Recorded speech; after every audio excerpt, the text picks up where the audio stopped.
নমস্কার, সুভদ্রার রান্নাঘরে আমার সকল দর্শক বন্ধুকে জানাই স্বাগত। আমি শিউলি। দেখো, আজকে আমি আবার একটা রেসিপি নিয়ে এসেছি। দেখো, আমি কলা নিচ্ছি, একটা স্মুদি বানাবো। ভীষণ সুন্দর একটা স্মুদি হবে, হেলদি একটা স্মুদি। তো তার জন্য আমি কলা দিয়ে দিলাম মিক্সার জারের মধ্যে প্রথমে। তারপরে কি কি দিচ্ছি দেখো, দিচ্ছি তোমার হচ্ছে এগুলো হচ্ছে মাখনা দিয়ে দিচ্ছি, কতগুলো কাজু আছে কাজু দিয়ে দিচ্ছি, এটা খেজুর দিয়ে দিলাম, আর আলমন্ড বাদাম দিচ্ছি, আর এটা হচ্ছে তোমার আখরোট দিয়ে দিলাম। এগুলো আমি সব একসাথে ব্লেন্ড করব। কি দিয়ে বলো তো? দুধ দিয়ে। এই যে দুধ দিয়ে দিচ্ছি।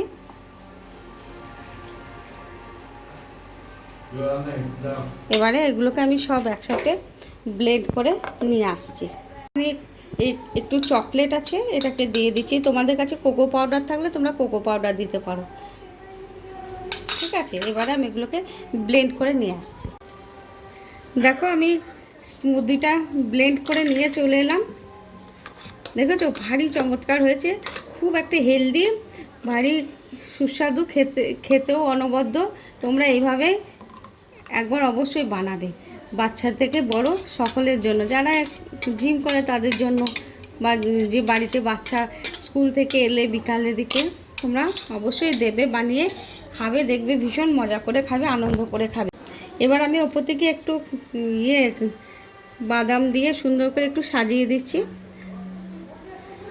তোমরা এরকমভাবে দেবে, বাচ্চাদের একটু সাজিয়ে গুছিয়ে দিলে কি হয়তো ওরা ভীষণ ভালোবাসে সাজানো, কালারফুল এসব জিনিস খেতে, মানে দেখেই যাতে খেতে ইচ্ছা করে, এরকমভাবে বানিয়ে দেবে।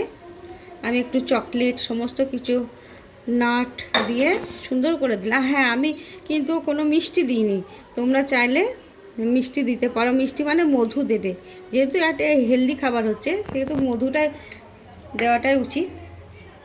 তো তোমরা এভাবে অবশ্যই বানাবে, বানিয়ে খাবে, খেয়ে আমাকে জানাবে তোমাদের কেমন লেগেছে আজকে আমার স্মুদির রেসিপি। ঠিক আছে, তাহলে আজকের মতো টাটা।